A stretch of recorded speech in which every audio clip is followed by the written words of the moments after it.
I remember the sickening, weightless lurch, the flash of the hard, tile floor rushing up to meet me.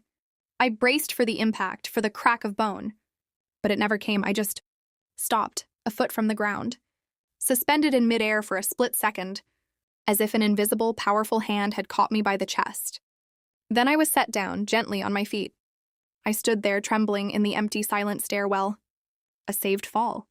The fifth and sixth marks came in quick succession, like a 1-2 punch from this invisible force that was now ordering my life. I was about to get on an elevator at a shopping mall when I felt a sudden, inexplicable wave of pure dread, a silent, internal scream telling me do not get in. I hesitated, and let the doors close without me.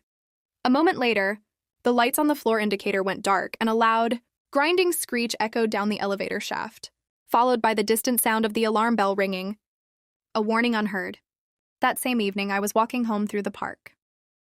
A large barking dog off its leash came bounding towards me, its teeth bared. I froze, a jolt of pure, primal fear shooting through me. The dog was a foot away, ready to leap, when it suddenly stopped.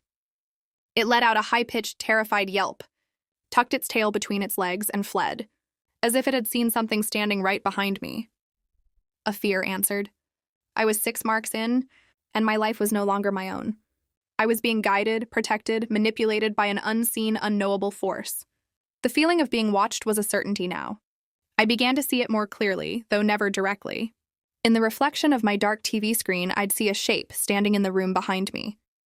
It was tall, stooped like an old man, with arms that were too long, their hands almost touching the floor.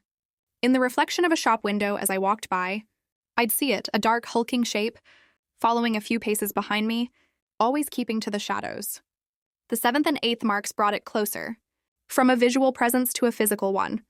I started to notice a strange smell in my apartment, a smell that would come and go without reason. It was a heavy, musky animal scent, the smell of damp, rich earth and something else, something like wet fur, a scent of the old earth. One night I was lying in bed, the lights on, my nerves a raw, jangled mess. I was drifting in that gray space before sleep, when I felt something brush against my outstretched hand. It was a coarse, bristly feeling, like touching a thick, wiry animal pelt.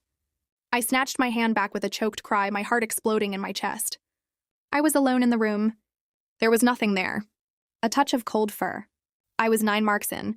The terror was a constant companion now. I knew the 10th mark was coming, and I knew that with it would come the final terrible reveal. I didn't know what I was more afraid of, the waiting or the seeing.